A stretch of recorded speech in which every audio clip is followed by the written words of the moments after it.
로마 감옥에서 이 편지를 써 보냈을 때 이렇게 에베소에 있는 성도들이 한 10분여에 걸쳐서 이 말씀을 이렇게 읽었을 것입니다.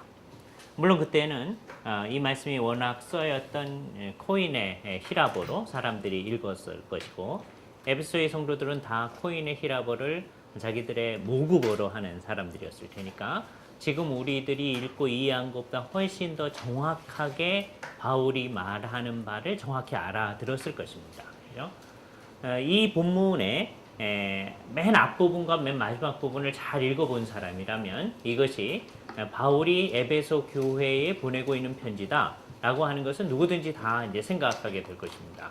그리고 처음 교회는 그렇게 이 편지를 받아왔습니다. 그러니까 우리가 상정하다시피 에베소 교회가 이 편지를 먼저 받았겠죠. 그리고 자기들의 예배 가운데서 읽었을 것입니다.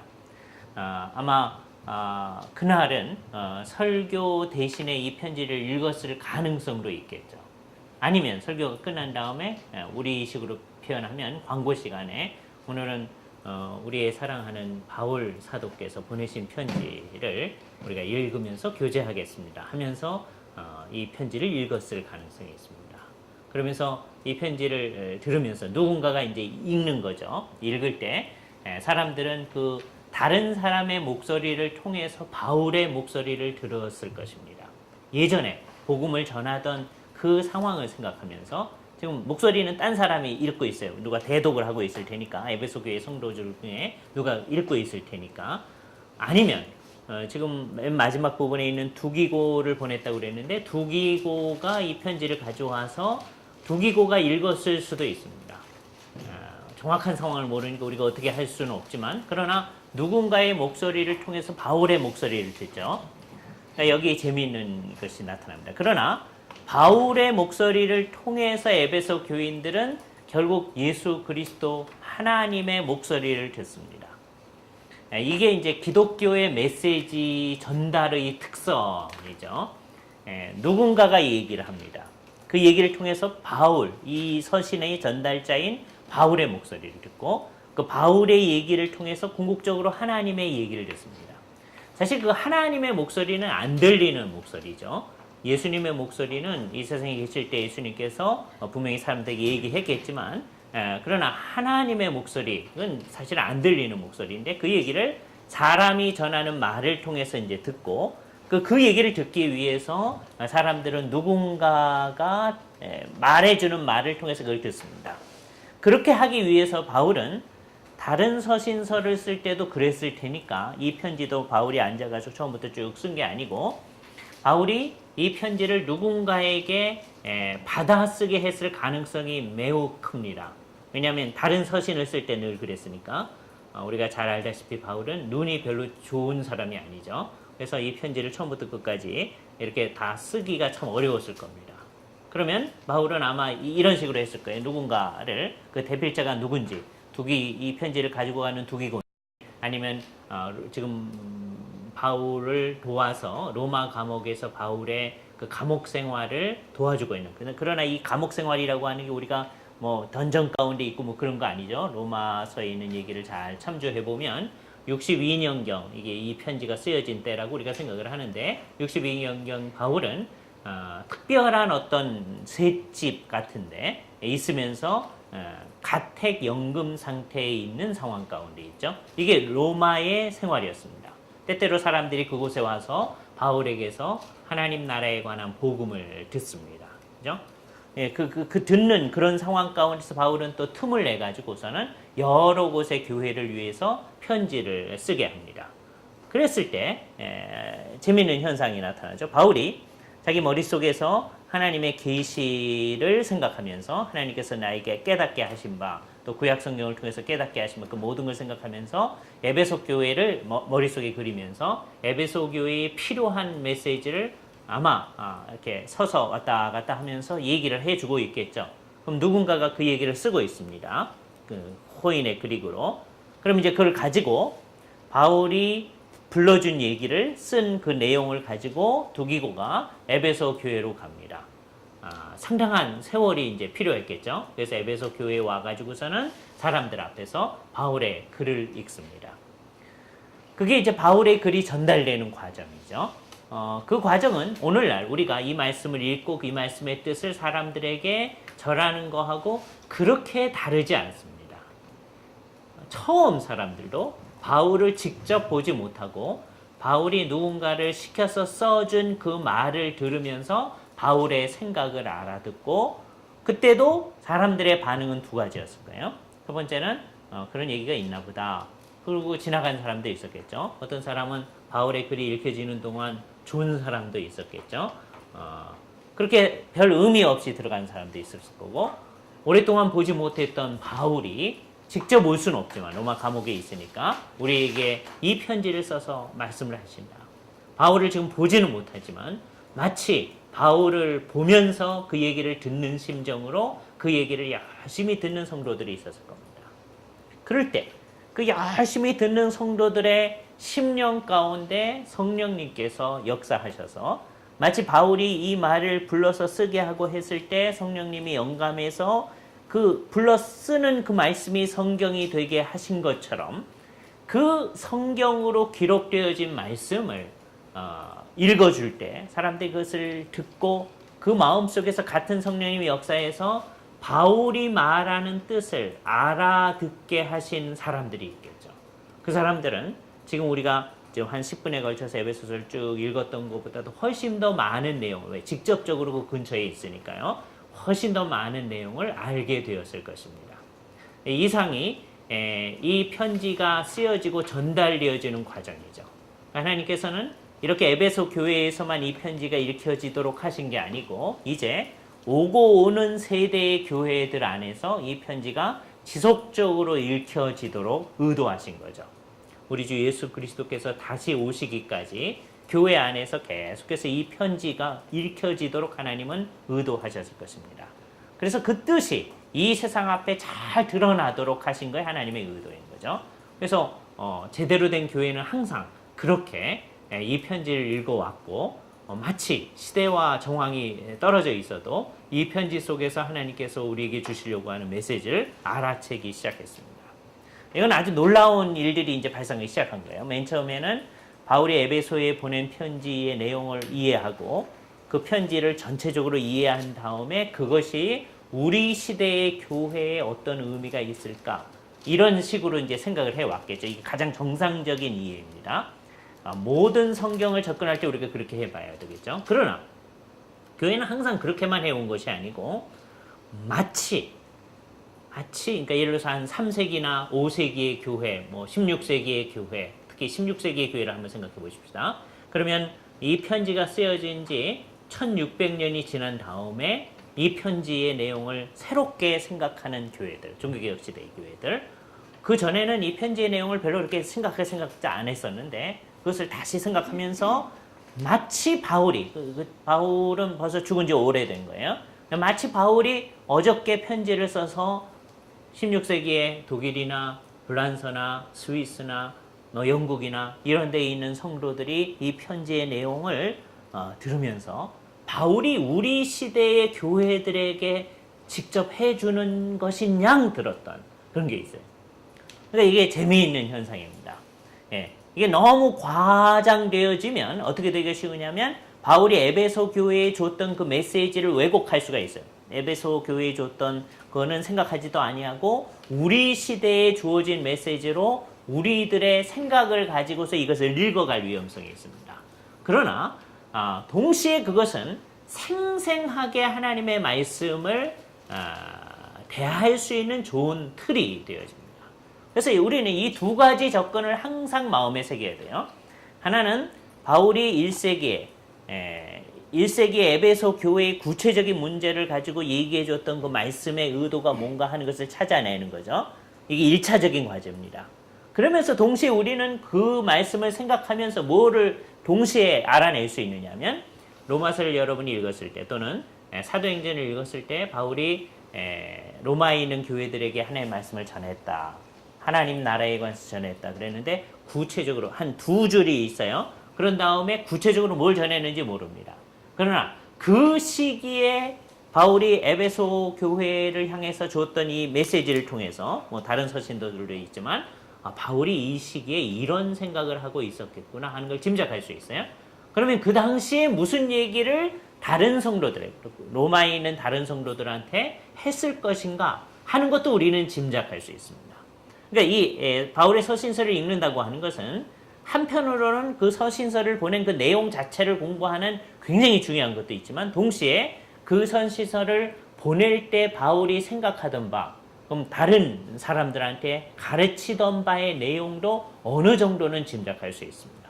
그게 우리한테 좋은 것이죠. 그리고 그것에 근거해서 그 말씀이 이제 그 말씀하고 시대를 떨어져 있는, 그러니까 16세기 성도들의 경우에 있어서는 1600년 전에 바울이 말했던 바의 내용이 이 16세기에 있는 우리들한테 무슨 의미가 있을까? 이렇게 생각하는 일을 해야 했었죠. 그것처럼 21세기에 있는 우리가 그 작업을 해야 합니다. 요게 이제 우리가 하나 해야 되는 과정입니다. 요거는 조금 귀찮은 과정이 이제 따라 붙는 거예요. 이게 조금 학문적이죠. 바울이 말했던 바의 내용을 분석해야 되고 그것을 우리 시대에 적용하고 그래야 되잖아요. 이거를 늘 우리는 해야 돼요. 그걸 하면서 동시에 잊어버리지 말아야 될 것은 마치 바울이 우리에게 처음으로 편지를 주는 것처럼 그것을 읽어 나가려고 하는 또 하나의 생각을 같이 가져나가는 겁니다. 이 두 가지는 교회 안에서 항상 있어져야 돼요. 둘 중에 어느 하나가 없어지면은 진정한 의미를 잊어버릴 수 있습니다. 그러니까 둘 중에 두 가지를 다 중요시해야 되는데 원래 과정은 어떤 거냐면 바울이 말했던 바를 1세기의 맥락 가운데 해석해서 그것을 우리 시대의 용어로 다시 번역해주는 작업을 하는 게 모든 시대의 과제다. 그죠? 그러나 그 번역해주는 작업이 제대로 됐을 때는 우리는 이 말씀을 어떻게 들어야 되냐면 마치 바울을 통해서 주시는 그 메시지가 하나님께서 우리 시대에 주시는 메시지로 들어야 되죠. 그죠? 이거는 1세기에 바울을 통해서 준 얘기니까 우리하고는 관계없어. 이렇게 들으면 안 되고 마치 하나님께서 지금 이 순간에 우리에게 주시는 메시지로 듣는 그 일이 늘 필요한 것이죠. 그래서 우리에게는 이 두 가지 시각이 늘 있어야 돼요. 그런데 20세기, 물론 18세기서부터 준비되어진 것이지만 20세기의 교회, 그러니까 21세기의 교회도 특히 이 에베소서와 같은 이 중요한 본문에 대해서는 일단 조금 더 거리를 가지고 대하려고 하는 못된 성향이 나타나게 됐습니다. 이거는 뭐 16세기나 17세기의 교회는 상상할 수도 없었던 일이에요. 지난 한 300년간 이 기독교회 안에서 발전해온 이상한 사상이 하나 있습니다. 그죠? 이게 참 애매한 일이죠. 보세요. 맨 처음에 이 편지가 주어졌을 때 이 편지의 내용을 매우 중요시했던 성도들이 있습니다. 그것에 근거해서 자기들의 모든 생각을 고쳐보고 자기들의 행동 양식을 고쳐보려고 하던 성도들이 있었어요. 이 편지를 맨 처음에 들었던 사람. 물론 이 편지 맨 처음에 들었던 모든 성도가 그러진 않았을 거예요. 어떤 사람은 그 편지 내용을 들을 때 졸기도 하고 그랬을 거라고 우리가 짐작할 수도 있잖아요. 그죠? 오늘하고 똑같습니다. 그러나 그 말씀을 진지하게 듣고 그것에 근거해서 자기들의 사상 전체를 바꾸고 삶 전체를 바꾸는 성도들이 있었어요. 근데 세월이 점점점 지나면서 교회 안에서는 어떤 일이 이 말씀을 하나님의 말씀으로 생각하긴 하지만 그것은 추상적으로 남고 구체적인 정황에 있어서 이 말씀의 의미는 점점점 사라지기 시작합니다. 교회 안에서.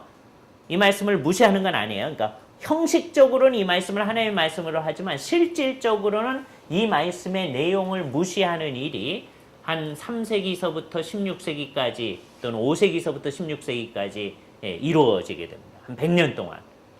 왜 그러냐? 이 말씀 맨 앞부분에 있는 얘기를 우리가 생각해 보면 그게 사실이라고 하는 걸 알 수 있어요. 그죠? 예. 그러니까 맨 처음에 이 말씀에 근거해서 하나님의 그 메시지를 잘 들었던 성도들, 하고는 상관없이 사람들은 이 말씀 속에 있는 메시지를 실질적으로 없애버리는 작업을 막 했었습니다. 그랬다가 16세기의 교회가, 그리고 16세기와 17세기의 교회가 이 말씀의 메시지를 아주 강하게 듣기 시작했어요. 그랬는데 17세기 이후서부터 또 어떤 일이 발생하느냐 하면 점점 나타나더니 특히 이제 이게 20세기의 교회 가운데 이게 20세기 교회라고 말할 수 있을런지 참 애매한데 그렇게 말하는 데가 교회냐 이런 논의가 있을 수 있기 때문에 이건 그 사상이 너무 고도한 사상이고 교회가 아주 체계 잡혀진 것을 전제로 하고 있기 때문에 이런 얘기가 1세기에 즉 62년도에 바울이 써서 보냈을 것 같지가 않다는 생각이 이 세상에 막 나타나기 시작합니다. 그게 이제 17세기서부터 18세기부터 시작되어진 사람들의 이제 생각이에요. 발전해 와서. 그래서 이 에베소서 같은 내용은 너무나 사상이 고도하기 때문에 그러면 우리가 더 감사해야 되는 게 정상적임에도 불구하고 이건 바울이 썼을 리가 없다. 그죠? 그래서 소위 요즘에 쓰는 내용대로 제2의 바울의 서신들이라는 말이 사용되기 시작합니다. 제2의 바울의 서신들이라고 하는 것은 바울이 직접 쓴 게 아니고 바울의 제자격에 해당하는 사람들이 써가지고 그것을 바울이 쓴 것처럼 한 거다. 그러니까 오늘날로 말하면 그거는 이제 바울의 이름을 도용하는 게 되죠. 그러나 그게 이제 1세기에서는 그렇게 하는 게 관행처럼 있었다는 얘기예요. 예? 후대 사람들이 자기가 책을 내면서 이 내용은 사실은 내 내용이 아니고 이게 다 바울 선생님한테 배운 거니까 바울 선생님의 이름으로 내는 게 훨씬 더 옳겠다. 그래서 바울이 쓴 것처럼 그렇게 썼다는 거예요. 그럼 굉장히 겸손한 거죠. 예. 오늘날 사람들은 자기가 무슨 글을 내면 자기가 썼다 그러는데 심지어는 자기가 안 쓴 것까지 이제 썼다 그러는데 자기가 무슨 얘기를 쓰면서도 이 사상은 다 나한테서 온 게 아니라 바울한테서 온 거니까 바울의 글로 얘기해서 써야 된다. 그렇게 생각을 해가지고 본문에 보면 바울이 썼다고 얘기합니다. 본문 1장 1절을 보세요. 하나님의 뜻으로 말미암아 그리스도 예수의 사도된 바울은 에베소에 있는 성도들과 그리스도 예수 안에 신실한 자들에게 그다음에 조그만 글씨로 편지하노니 그렇게 돼 있잖아요, 그죠? 예. 워낙 그런 말은 없는 거예요. 조그만 글씨로 되어 있는 건 언제나 원문에는 없는 거죠. 그러나 이렇게 누구는 누구에게 그게 옛날에 편지를 쓰는 방식이죠. 그러니까 옛날 우리나라 사람들, 옛날 사람들 아버님 전상서 그러고 시작하잖아요. 우리 시대에 그렇게 쓰는 사람 하나도 없어요. 그렇죠? 예. 그러나 옛날 사람들은 그렇게 하면 이거 편지 글이다 라고 하는 걸 알잖아요. 그런 것처럼 옛날에는 누가 누구에게 그러면 이게 편지다. 그러니까 편지하노니 그게 있을 필요가 없는 거예요. 그러나 우리는 이제 시대가 떨어져 있으니까 누가 누구에게 뭐 어쨌다는 건데 그럴 수 있으니까 조그만 글씨로 편지하노니 이게 편지글이라고 하는 것을 전제로 하고 하는 거죠. 그러니까 원문에는 없는 것을 설명해 주고 있는 거죠. 그러니까 우리는 이 말을 있는 그대로 받아들이는 데 익숙하죠. 근데 오늘날은 사람들이 이걸 잘 안 받아들이는 겁니다. 바울의 제자 되는 사람들이 이거를 써서 바울의 이름으로 했다예요. 우리의 첫 번째 반응은 그건 거짓말인데요. 이렇게 나오는데 이 견해를 주장하시는 분들은 그건 거짓말이 아니고 그건 바울을 진짜 존경하는 거고 이 사상이 바울적이다. 이렇게 얘기를 하는 거예요. 자, 그래서 이제 사람들은 이제 작업을 하기 시작합니다. 순수 바울이 쓴 진짜 편지들. 예? 로마서, 고린도전서, 후서, 데살로니가 전서, 후서 뭐 이와 같은 바울의 초기 서신 이건 진짜로 쓴 건데 그거 하고 다음에 여기 뭐 에베소서 뭐 이런 것들 이건 바울이 쓴 거예요. 특별히 안 쓴 거 디모데 전서, 후서, 뭐 디도서 뭐 이건 바울이 썼을 리가 없다. 뭐 이렇게 나오는 거죠. 왜? 그 시대의 교회는 너무나 체계화되어 있어서 그런 식의 사상이 62년도, 64년도 그때 있을 리가 없다 이렇게 생각하는 거죠. 우리는 지난번에 디모데서를 공부하면서 우리는 바울의 말을 있는 그대로 받아들여야 한다라고 하는 것을 생각했었습니다. 역시 에베소서에 대해서도 역시 마찬가지로 생각해야죠. 바울이 말하는 바를 그대로 받아들여야지. 이것이 왜 그렇게 되느냐. 이래서 여러분이 이것을 주일학교 학생들한테 가르친다고 한번 해봅시다. 그럼 주일학교 학생들한테 어떻게 가르쳐야 되죠?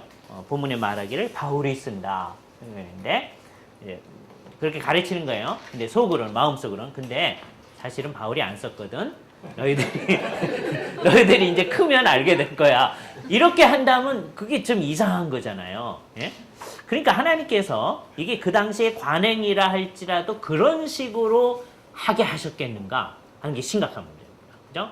물론 이건 우리는 아주 단순하게 이제 이렇게 얘기를 하면 되지만 이 일을 전문적으로 하시는 분들은 이제 무슨 과제가 있느냐 하면 그러니까 이게 다르다고 하는 걸 얘기하기 위해서 이제 바울의 순수한 편지라고 오늘날 소위 얘기하는 것, 다음에 바울이 안 쓴 편지라고 생각하는 좀 뭐 에베소서나 뭐 이런 것들을 놓고 이거의 사상과 문체를 비교하는 작업들을 막 하겠죠. 그래서 그것이 같지 않다. 이런 얘기를 하니까 이 일을 전문적으로 하는 분들은 우리한테는 당연하게 다 바울이 썼다. 그러니까 내용은 결국 에베소서는 바울이 썼다 하는 것을 하기 위해서 한 몇백 페이지의 글을 써야 될는지도 모르겠습니다. 그거는 이제 전문적으로 해야 하는 사람들이 할 일이죠. 그리고 그건 의미 있는 일이죠. 그때 우리는 그것을 존중해 줘야 돼요. 그 당연한 거 뭐트로 그거 하냐? 이럴 필요가 없는 거예요. 그죠? 왜 그 당연한 것을 왜 얘기해야 될 필요성이 생기느냐? 이 세상에 하도 그걸 안 믿는 사람들이 많아지기 때문에. 대표적인 예를 하나 들어드릴게요. 이건 상관없는 얘기지만. 예를 들어서 우리는 바울 사상 전체가 도대체 어떻게 해서 이렇게 형성이 되어졌을까라고 할 때 어떤 분은 이런 생각을 해요. 뭐 여러 가지가 이제 영향을 미쳤겠죠. 그러나 결국은 바울이 다메섹 도상에서 예수 그리스도를 만나서 그의 생각 전체가 변화된 그것이 가장 결정적인 영향을 미쳤으리라고 하는 걸 생각할 수 있겠습니다. 거기에 이제 그가 랍비로서 받은 교육도 의미가 있고 구약 성경 공부한 것도 다 의미가 있지만 또 나중에 사도들한테서 이제 받은 영향, 다음에 다른 것도 있겠죠. 그 다음 시대에 하나님께서 계시로 주신 것, 바울이 여기서 얘기하는 그게 있겠지만 궁극적으로 다메섹 도상에서 예수 그리스도와의 만남을 통해서 그의 생각의 획기적인 변화, 그것이 바울의 사상을 형성하는 데 있어서 굉장히 중요했겠다. 이런 얘기를 할 수 있겠죠. 그렇죠? 소위 바울이 복음을 전할 때 바울 복음의 기원이 뭐냐라고 했을 때 있을 수 있는 한 가지 태제가 바울 복음의 기원은 다메섹 도상에서의 예수 그리스도의 만남을 통한 하나님의 계시였다. 이런 얘기를 할 수 있겠죠. 그리고 그거는 성경을 읽는 사람은 그런 얘기를 아주 쉽게 얘기할 수 있겠습니다. 그러나 이제 이상한 사람들이 바울의 이 사상이라고 하는 것은 이런 헬레니즘 사상에서 오기도 하고 이 히브리 사상에서 오기도 하고 막 그런 얘기를 막 하는 판이 너무 많아진 상황에서는 어떤 사람은 사명의식을 갖고 바울 복음의 기원이라고 하는 것은 다메섹 도상에서 예수 그리스도와의 만남을 통해서 이루어진 것이다 라고 하는데 자기의 시간을 많이 들일 수도 있겠죠. 김세윤 박사님의 박사학위 논문에 태제가 그거예요. 다 따져보면 그거예요. 바울 복음의 기원이라고 하는 게 어디서 왔느냐? 그건 결국은 다메섹 도상에서 예수 그리스도에 만나서 왔다. 어떤 목사님이 그걸 쭉 읽어보더니 그거 우리가 옛날부터 다 얘기하는 건데 그거 하느라고 몇백 페이지 못 들었으냐? 아니에요. 그게 다 좋은 거지만 그 일을 자기의 사명으로 알고 할 사람도 있어야 되죠. 만일에 우리가 그런 작업을 하는 사람이 전혀 없으면 이 세상 사람들은 전부 다 바울 복음의 기원은 그렇게 다메섹 도상 그거는 그냥 멋있게 하기 위해서 얘기한 거고 헬레니즘 사상에서 이렇게 좀 오고 뭐 다른 미리 종교에서 오고 뭐 이런 얘기들을 많이 하는 판이 점점점 많은 사람이 얘기하니까 다 그렇게 얘기할 거 아니겠어요? 그러니까 여기서 우리가 두 종류의 사람들이 협조해야 할 필요성을 느낍니다. 하나는 전문적으로 자기의 평생을 들여서 예를 들어서 어떤 사람이 자기 평생에 에베소서를 바울이 썼다라고 하는 걸 변증하기 위해서 평생을 들일 수 있어요. 그럼 우리는 그거 당연한 거야. 그거 가지고 뭐 평생 하냐. 그럴 수 있겠잖아요. 그러나 그거를 변증하는 사람이 있다는 건 우리한테 굉장히 귀한 겁니다. 그죠? 그러니까 그거를 전문적으로 하는 그 사람하고 성경이 있는 말 그대로를 믿으면서 이 말의 메시지를 전하는 목회자들하고 우리들하고 같이 잘 협조를 해 나가야지. 목회자된 우리들이 그 일을 하기 위해서 평생 보내는. 당신 평생 뭐 하는 거야? 그거 할 시간 있으면 딴 거 해. 그래가지고는 안 해요. 그게 오히려 우리에게 도움을 주는 거죠. 그죠? 그러니까 우리가 이제 그런 마음을 가지고 이런 작업들을 해 나가야 돼요. 그러니까 이게 복잡한 일이 우리 앞에 이제 산적해 있는 거예요. 그러니까 학자들은 우리한테 뭘 도와주는 거냐 하면 에베소서와 관련해서 사람들이 생각해온 수많은 생각들이 있겠죠. 그 생각 중에서 한 80%는 틀린 생각일 겁니다. 그렇잖아요? 에베소서와 관련해서 얼마나 많은 책이 쓰여졌겠어요? 그 중에 제가 생각할 때 한 80%는 아마 틀린 얘기일 것 같아요. 그러면 나머지 20%는 어떤 거냐면 그 틀린 얘기가 틀렸다는 걸 얘기해 주는 얘기예요. 그렇잖아요. 뭐로 할까? 그러니까 다 쓸 게 없어. 이래가 안 되고 그 작업을 제대로 해주는 사람들이 우리가 뭐 그렇게 수많은 책을 다 읽을 시간이 없으니까 그 일을 전문적으로 해주는 분들이 이 세상에 이러한 사람들이 있는데 이렇게 해서 이상한 얘기를 하고 있는데 우리는 몰라도 그 사람이 하나님 앞에서 이 작업을 하려는 것을 믿으면서 우리가 그걸 받아들이면서 그것과 협조해가지고 우리의 작업들을 해나갈 수 있겠죠.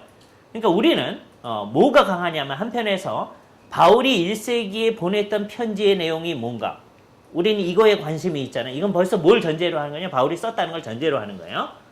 그거를 제대로 하기 위해서는 이제 우리한테 아주 뛰어난 학자들이 몇몇 필요한데 그 사람들은 이거에 대해서 반대하는 이건 바울이 진짜 쓴 거 아니야 라고 하는 사람들에 대해서 반박하는 작업을 또 수없이 하는 사람들이 우리에게 필요한 겁니다. 그죠? 17세기에는 그런 거 필요 없었어요. 왜? 17세기에는요 누구든지 다 이거 바울 썼다고 생각해요. 그러니까 그 시대의 사람들이 만일에 타임머신을 타고 와서 21세기에 와서 또는 20세기에 와서 사람들이 쓴 수많은 책을 읽으면 다 이상하다고 생각할 거예요. 다 바울이 썼다고 생각하는데 바울이 안 썼다고 생각하는 게 대다수니까. 예? 그게 더 많아요 지금. 예? 그러니까 아주 이상하다고 생각할 거예요. 그러나 17세기에 없었던 새로운 사람들의 생각이 있기 때문에 그것을 반박하는 작업을 하는 이 뛰어난 학자들의 작업이 우리에게 필요한 거죠. 전문적으로 하는 사람들이 그 일을 하고 우리는 그 작업에 도움을 얻으면서 이 본문 안에서 나타난 하나님의 생각을 잘 끄집어내는 작업을 해야 되거든요. 바울의 편지는 항상 그 말 한마디 한마디가 그 의미가 있는데 바울은 누가 누구에게라고 말하는 데서부터 의미를 전달합니다. 그죠? 하나님의 뜻으로 말미암아 그리스도 예수의 사도된 바울은 여기 일부러 자기 자신을 사도라고 표현합니다. 근데 강조하는 게 뭐냐면 하나님의 뜻에 되어졌다. 이걸 강조해요. 왜냐하면 바울의 생애와 관련해서는 바울의 사도성을 부인하는 사람들이 수없이 많았기 때문입니다. 그럴 때 이것을 강조해서 쓰는 거죠. 여러분이 어느 교회에 가서 사역자로 활동하고 있는데 당신이 설교를 할 수 있는 자격이 있어.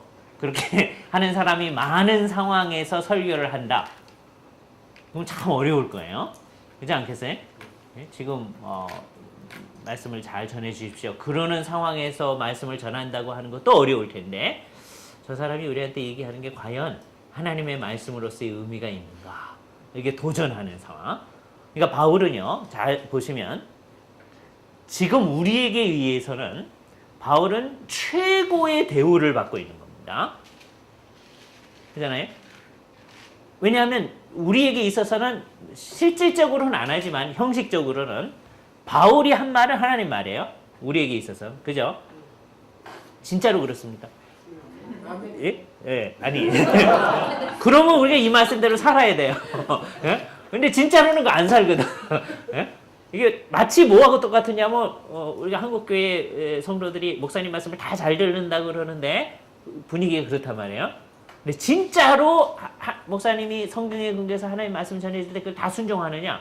아니거든요. 예? 그거 똑같아요. 그러니까 실질적으로는 아니지만 형식적으로는 바울의 말은 하나님의 말이라고 우리는 생각을 합니다. 근데 바울이 살던 시기에는요. 다 그렇게 생각하는 게 아니에요.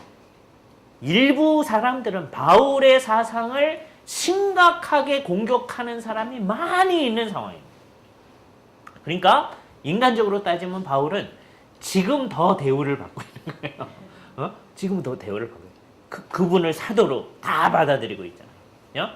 물론 이제 오늘날도 자유주의자들은 바울이도 사람이고 우리도 사람인데 바울 생각이나 내 생각이나 그런 사람 훨씬 많아요. 자유주의 쪽에 가면. 그러나 그쪽에서도 이제 사도로서의 얘기를 존중하긴 하죠. 그러나 우리 시대에 있어서는 바울의 얘기가 매우 중요한데, 근데 바울은 자기 자신의 그 사도됨을 강조해야 할 필요성이 있는 거예요. 왜? 그 시대에는 그를 사람들이 부인하기 때문입니다. 그러나 이 얘기가 있다는 게 우리에게 매우 중요한 거예요. 만일에 바울이 곳곳에서 자기가 사도라고 하는 것을 분명히 얘기 안 해놨으면 오늘날까지도 바울이 사도라고 하는 것을 사람들이 부인하는 사람이 훨씬 더 많을 겁니다. 왜? 바울은 예수님의 생애를 이렇게 쫓아다니면서 본 사람이 아니기 때문입니다. 그죠? 예수님께서 십자가에 못 박혀 돌아가시는 것을 바울이 봤는지 안 봤는지 우리 모릅니다. 바울은 예수님께서 십자가에서 부활하신 다음에 맨 처음 한 40여일 나타나실 동안 바울한테 나타난 적이 없어요. 나중에 다메섹 도상에서 부활하신 주님, 그것도 승천하신 주님이 나타나죠. 이게 아주 독특해요. 그죠? 다른 제자들은 그 40일 동안에 와요. 근데 바울에 있어서는 자기가 그 기간 동안에 하자. 바울은 그거 지난 다음에도요, 오랫동안 예수 믿는 사람 핍박하면 안 돼요. 예? 예수가 살아났다고 하는 게 뭐냐? 이런 말하는 사람이 있어서는 안 된다. 그러면서 핍박하고 다니고 있는 도중에 승천하신 주님께서 그분에게 나타나셔서 말씀을 해주신 거예요. 바울은 예수님의 얼굴을 직접적으로 보지 못했을 가능성이 매우 큽니다. 그러니까 이 세상에 예수님께서 돌아다니실 때 바울이 그 옆에 있었을 수도 있어요. 그러나 성경이 얘기하지 않기 때문에 단언할 수 없는데 없었을 가능성이 매우 커요. 그런데 더 심각한 거는 부활하신 주님의 얼굴을, 예를 들어서 다른 예수님의 제자들은 엠마오 마을로 가는 두 제자, 예수님하고 막 대화하면서 가면서 알지도 못했지만, 그러나 예수님이 띄워주는 음식도 먹고 뭐 그랬지만, 바울은요 하늘에서 강한 빛이 비칠 때 엎드려져 가지고요 주여 누시오니까 그랬잖아요. 그리고 그 다음부터 보지도 못해 한동안. 그러니까 부활하신 주님도 잘 못 봐요. 볼 수가 없네요. 주님이 나타나 주셨는데 못 본 거예요. 그러니까 주님도 못 본 사람이 무슨 사도냐, 그러지 않겠어요? 이게 바울의 사도성을 반박하는 사람들의 가장 큰 이제 얘기였습니다. 다른 사도들은 주님하고 함께 먹고 마시고 했었는데 바울은 그러지도 않아요. 그러니까 바울은 어떤 위치에서 우리하고 매우 유사합니다. 주님을 못 봤으나 주님을 사랑하는 거죠. 주님하고 못 봤는데도 주님하고 하나 되어져서 그의 삶을 살아갑니다. 바울에게 있어서 이 그리스도와 하나 되어진다고 하는 사실이 매우 중요한데, 그 의식을 가지고 있는 거예요. 우리도 그렇잖아요. 주님과 하나 되어져서 살아간다. 소위 신비한 하나됨, 우니오 미스티카에 대한 생각이 있는 거예요. 그런데 바울하고 우리의 차이점은 뭐냐 하면, 바울은 사도다라고 주께서 말씀하셨고 자기가 사도라는 의식을 가지고 있습니다. 사도 의식을 갖는 거죠. 여기서 이제 우리와 바울의 차이점이 나타나기 시작해요. 만약에 우리도 나도 사도다 그런다면 그 사람이 이제 이단입니다. 요즘에 이제 교회의 무슨 프로그램 가운데 뭐 하면서 맨 마지막 단계의 훈련을 사도 훈련 그러는 게 있어요. 그게 있을 수가 없는 일을 하는 거예요. 그러니까 이게 알면서도 의도적으로 그게 가는 것일 수도 있고요. 제가 바라기는 모르면서 그냥 가는 거예요. 왜냐하면 이제 훈련하면서 맨 마지막에 아주 좋은 단계는 사도 이렇게 하기 때문입니다. 우리 학교 교훈 가운데 신실한 사도 그 말 있죠. 그 말의 뜻은 이제 성경이 말하는 사도라는 뜻으로 생각하시면 안 돼요. 그걸 고쳐보려고 노력하다가 그냥 우리는 그냥 성경이 말하는 사도가 아닌 뜻으로 그 말을 사용하기로 한다라는 주석을 붙여서 우리가 그냥 사용하기로 했습니다. 교가는 고쳤어요. 우리가 교가에 보면 무슨 내용이 있냐면 이게 선지동산 그런 말이 있어요. 그건 고쳤어요. 신학교가 선지동산이 아니니까 맨 처음에 교가 만들 땐 그런 게 있었어요. 그래서 그 진리동산, 뭐 말씀동산, 기도동산 그렇게 고치고 선지동산이란 말은.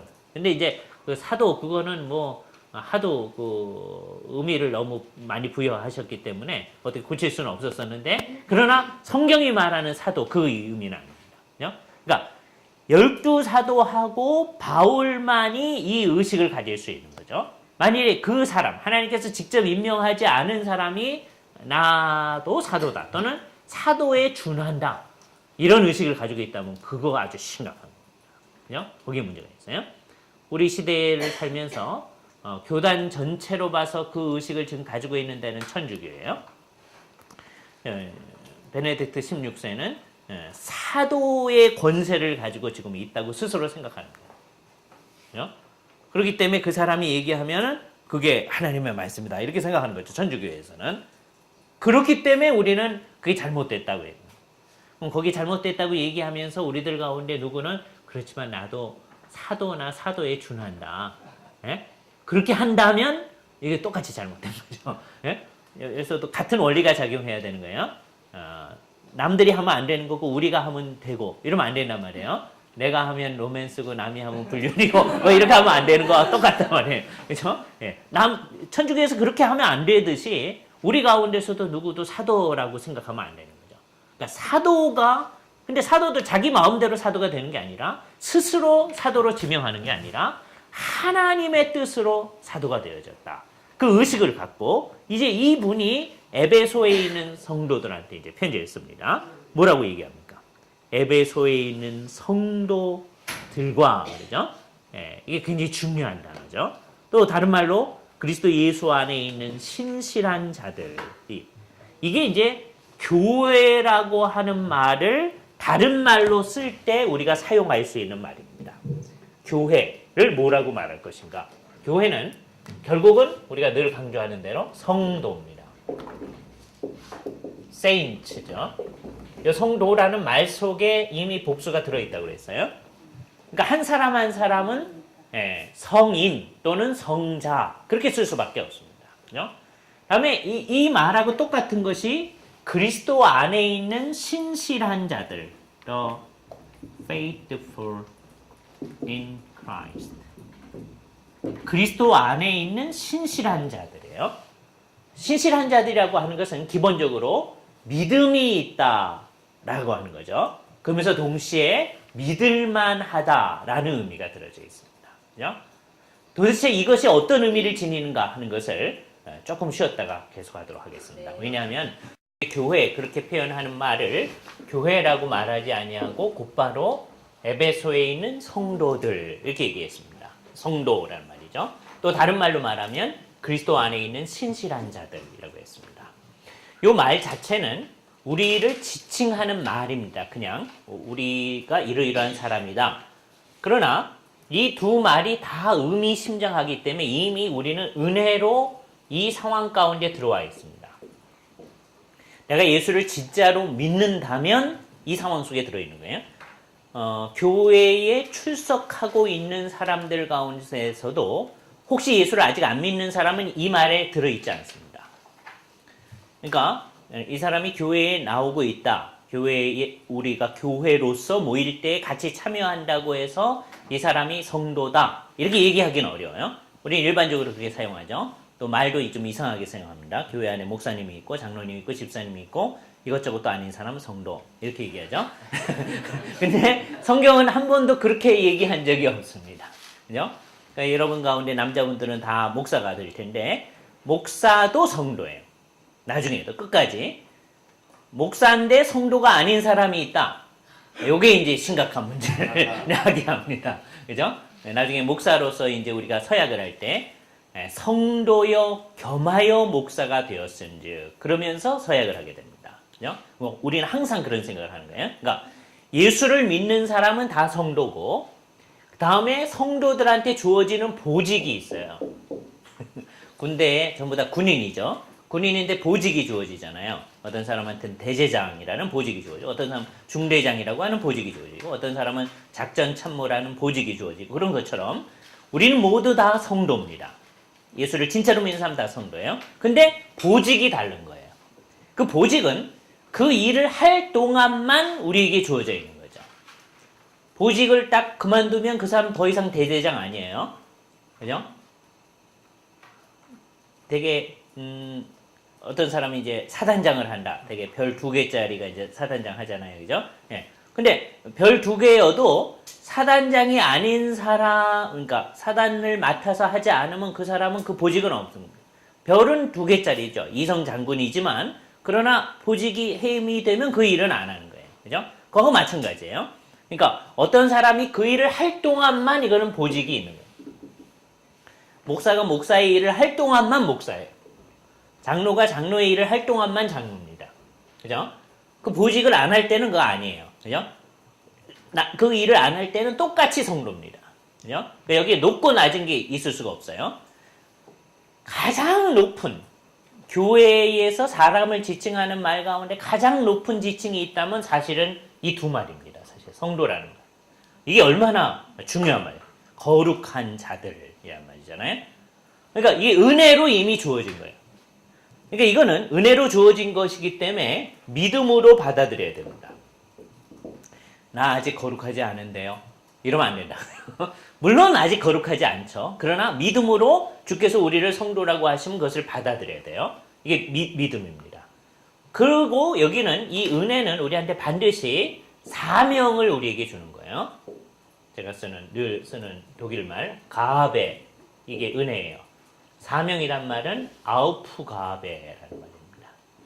과제라는 말입니다. 과제. 과제 그럼 또 숙제 생각하지 마시고 숙제 없어요. 그러나 우리가 하나님의 백성으로서 마땅히 해야 할 일들을 얘기하는 거죠. 그건 뭐냐? 거룩한 자들이 되어져 가야죠. 그죠? 그러니까 이미 우리는 성도예요. 이게 이미예요. 그러나 아직 아니기 때문에, 아직 아닌 면이 있기 때문에 계속해서 거룩한 자들이 되어져 가야 됩니다. 그리고 그것은 끝을 몰라요. 일단 끝처럼 보이는 것이 뭐냐면 여러분이 죽는 거예요.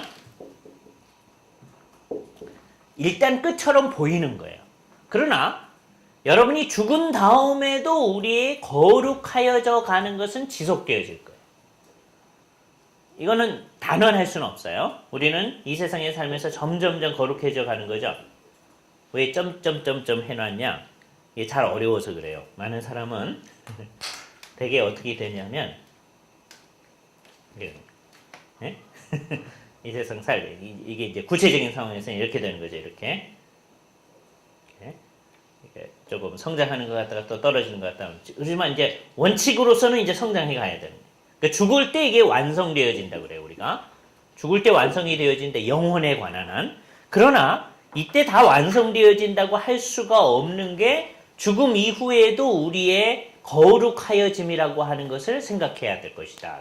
그죠?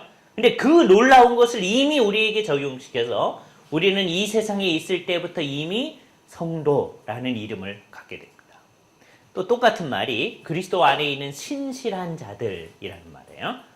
아까 이제 여기서 말을 멈췄었는데 신실한 자들이란 말은 기본적으로 믿는 자들이라는 말이죠. 하나님과 예수 그리스도의 하신 일을 믿는 자들. 그러나 믿는 자라는 말과 함께 믿을만 하다는 의미가 여기 있잖아요. 참 신뢰할 만하다. 그게 신실한 거예요.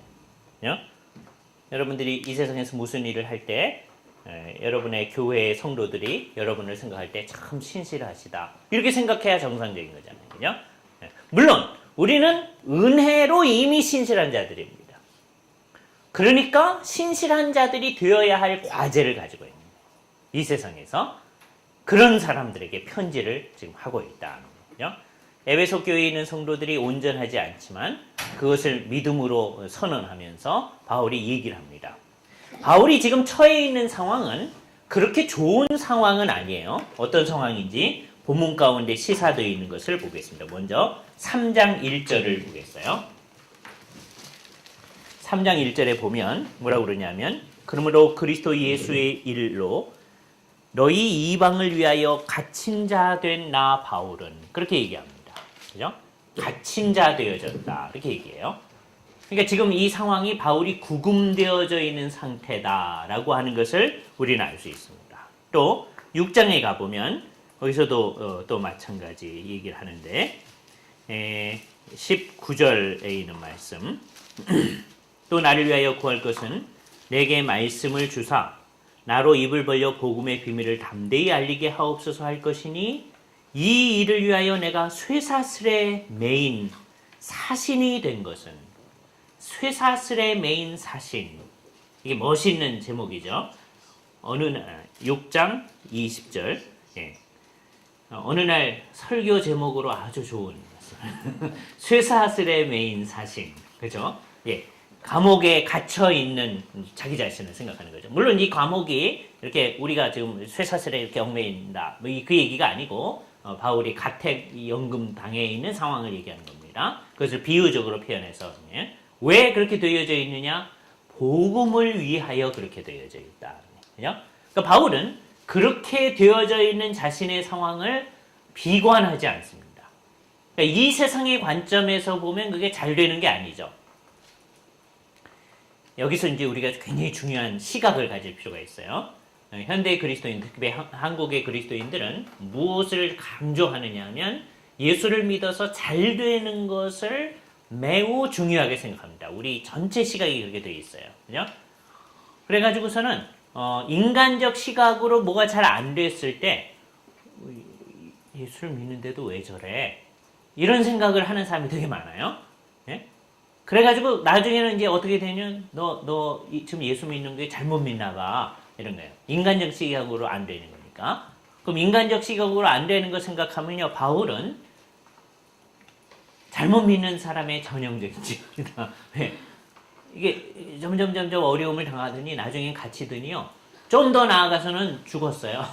순교당해서. 그렇잖아요? 그러니까 인간적인 시각으로는 잘 안 되고 있어요. 그러나 바울은 자기가 이렇게 인간적 시각으로 안 되는 것에 대해서 한 번도 부끄러워한 적이 없습니다. 내가 쇠사슬에 매인 것을 부끄러워하지 아니하노니. 왜 그러냐? 하나님의 관점에서 봤을 때 이것은 굉장히 중요한 일이다라고 하는 것을 알기 때문입니다. 그러니까 여기에 관점의 변화라고 하는 게 매우 중요한 거예요. 우리는 바울이 어떤 상황에 있는지 이 두 절의 말씀을 통해서 이걸 알 수 있습니다. 그래서 우리가 에베소서 에 있는 말씀, 에빌골빌 그렇게 얘기하는데 에베소서, 빌립보서, 빌레몬서, 골로새서 이 네 권을 옥중서신이라고 옛날에 우리 선배들이 썼어요. 프리즌 에피스톨, 그죠? 감옥에 있을 때 그 감옥이 아마도 로마 감옥이다 이렇게 생각하는 거죠. 가택연금 상태에 있는 로마 감옥에 있어서 이 편지를 써보내는 것이다. 그런데 왜 옥중서신이냐? 이 편지 내용을 살펴보면 자기가 갇혀 있다라고 하는 것을 분명히 얘기합니다. 그런데 이 갇혀 있는 바울이 뭐라고 이 편지의 내용을 시작하고 있느냐? 보세요. 먼저 1장 1절에서는 이제 편지를 보내는 사람, 받는 사람을 얘기한 다음에 기원을 합니다. 늘 하는 얘기죠. 하나님 우리 아버지와 주 예수 그리스도로 쫓아 은혜와 평강이 너희에게 있기를 원하노라. 늘 나오는 얘기죠. 이 두 가지 얘기 가운데 한번 두 용어 가운데 어느 게 조금 더 기독교적인 용어라고 생각되어집니까, 여러분? 일반적으로 은혜, 기독교적인 용어라고 생각을 많이 하잖아요, 그죠? 근데 아주 아이러니컬하게도 평강이라는 말은 그 말을 따져보면 그게 샬롬에서 온 거예요. 유대인들은 항상 이 얘기를 하는 겁니다. 만났을 때, 헤어질 때 하나님의 평강이 너희에게 있기를 원한다. 그래서 우리말 성경에는 예수님께서 제자들을 만났을 때 평안하뇨 그러잖아요. 그죠? 평안하뇨. 그게 뭐냐면 샬롬이에요. 그죠? 그래서 중학교 때 저 친구가 늘 돌아다니면서 이제 친구들 만나면 평안하뇨 그런 친구가 있었었는데 그게 늘 하는 말이죠. 샬롬이란 말이니까 이거는 늘 하나님의 백성들이 쓰던 말입니다. 근데 은혜라는 말은 우리는 지금 이게 기독교적인 용어라고 생각해요. 그리고 기독교적인 용어입니다. 근데 재미있는 거는 헬라 사람들이 일반적으로 인사말을 할 때 쓰던 말이에요. 그러니까 이거는 워낙 비기독교적 용어입니다. 그러니까 헬라적 인사말하고 히브리적 인사말 두 개를 다 가지고 문안을 하는 거예요. 히브리 사람들과 헬라 사람들 모두에게 문안하는 거죠, 결국은. 그죠? 그러니까 여기서 재밌는 것을 발견해야 돼요. 우리는 어떤 용어는, 이거는, 그러니까 이제 맨 처음에 이 말을 이제 이방 사람들이 썼을 때는 이방 신들이 은혜를 베풀어 주기를 원한다. 그런 뜻으로 사용한 거예요. 근데 이거를 가져와가지고 기독교적으로 바꾼 거죠. 이방 신들이 은혜 주는 게 아니고, 이 은혜, 누구한테서 오는 거예요? 하나님, 우리 아버지와 주 예수 그리스도로 쫓아 그분에게서 은혜가 있기를 원한다. 그러니까, 가져와서 그것을 변용시키는 겁니다. 그죠? 이게 우리에게 있어서 매우 중요한 거예요. 이 세상에 있는 모든 것들을 우리가 잘 가져와야 돼요. 그죠? 이거를 이제 대표적인 예로 들 때는 되게 무슨 예를 많이 드느냐 하면 이스라엘 백성들이 출애굽할 때 나중에는 이집트 사람들이 자기네 있는 금부치 같이 다 줘가면서 너희 빨리 나가라 그랬지. 이 사람들 같이 있다니 이제 우리가 죽겠다. 성경이 기록된 대로 의하면 그렇게 되어 있습니다. 물론 자유주의자들은 그렇게 해석하지 아니하고 이스라엘 백성들이 나오면서 이집트 사람들로부터 강탈해 나왔다 그렇게요. 똑같은 일을 다른 시각을 가지고 하는 거예요. 그죠?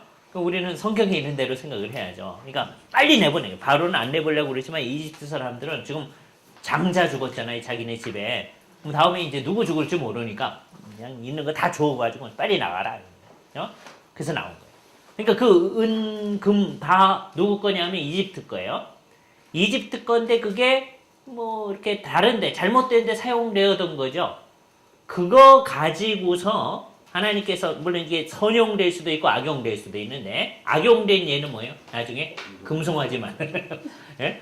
그거 가지고서 금송아지 만들어요. 그러나 선용되어져 있는 것은 나중에 성막에 필요한 모든 기구들 할 때 그게 다 사용되어지는 거예요. 그 녹여서 사용하고 그거 가지고 사용하고 그죠? 그건 이방인들로부터 온 것이 변용되어져서 사용되어지는 겁니다. 이게 변역이에요. 이런 변역이 우리에게 늘 필요한 거죠. 이 세상 사람들이 사용한 거라고 해서 그건 우리 못 사용한다. 그럴 필요가 없고 그것을 가져와서 새롭게 사용하는 것들이 우리에게 의미 있게 나타나야 됩니다. 이게 쉬운 일은 아니에요. 몇 가지 예를 들자면 우리가 종교개혁 노래로 늘 생각하는 내 주는 강한 성이요. 그 부를 때마다 우리 마음속에는 경건이 솟아나죠. 그런데 그게 워낙 독일의 유행가예요. 네? 독일의 유행가를 가져다가 그 내용은 그 가사가 아니라 그 멜로디는 모든 사람이 아니까 거기다 음을 붙여가지고서는 그 의미를 변형시킨 겁니다. 그러니까 맨 처음에는 유행가에다가 이거 붙이면 될까? 이런 생각이 날 거 아니겠어요. 그러나 그걸 변형하면 새로운 의미가 나타나는 거죠. 이게 쉽지 않은 작업이지만 우리는 이 세상에 있는 모든 것들을 다 가지고서 사람들한테 접근해 나가야 됩니다. 은혜와 평강이라고 하는 이 인사말은 바울의 모든 서신에서 계속 나타나는데 하나는 희랍적인 인사말인데 그 말을 이제 은혜를 주시는 이의 기원을 다 달리해서 얘기하는 거예요. 이 말이 나왔으니까 우리가 한번 생각을 해보도록 하죠. 우리 예수를 믿는 사람들은 아까 여기 이미와 아직 아닌 얘기인데 이미 은혜를 받은 사람이죠. 그죠? 이미 한번 은혜 받았으니까 더 이상 은혜 받을 필요가 없는 게 아니라 우리는 한순간도 은혜가 없이는 살아갈 수가 없죠. 그래서 지속적으로 은혜를 받아나가요. 이제 이렇게 나아가다가 어느 정도 되면 더 이상 은혜가 없어도 스스로 잘 살아갈 수 있죠. 그러면 이제 망하는 거예요. 그런 사람들 많습니다. 그죠? 그러면 여기 재미있는 현상인데 그렇게 되면 예전의 은혜라고 생각했던 게 진짜 은혜가 아니다 하는 게 드러납니다. 예전의 은혜라고 그게 이제 나중엔 더 이상 은혜가 필요 없다. 나 스스로도 잘 살아갈 수 있다. 그러면서 그게 끝까지 간다면 그럼 예전의 은혜라고 생각했던 것도 사실은 은혜가 아닙니다. 그러니까 우리가 늘 내가 진짜로 주의 은혜 가운데 있는지를 늘 봐야 돼요. 이따가 또 그런 말씀을 우리가 잘 생각할 텐데 하나님의 은혜는 한 번 주어졌어요. 그러나 우리는 그것을 끊임없이 늘 필요로 합니다. 어느 한순간도 은혜가 없이는 살아갈 수 없어요. 마찬가지로 우리의 모든 평안이라고 하는 것, 그게 어떤 것이든지 간에 그 평안은 몇 중의 의미를 지닙니다. 아까 바울은 인간적으로 보면 잘 안 되는 경우도 많았잖아요. 거의 죽을 뻔하기도 하고 뭐 그러잖아요. 그러나 바울은 자기가 평안하다고 생각해요. 그러니까 외적인 것과 내적인 것이 다르죠. 외적으로 막 우겨싸움을 당할지라도 내 안에서는 더 승리하는 사람이에요. 겉사람은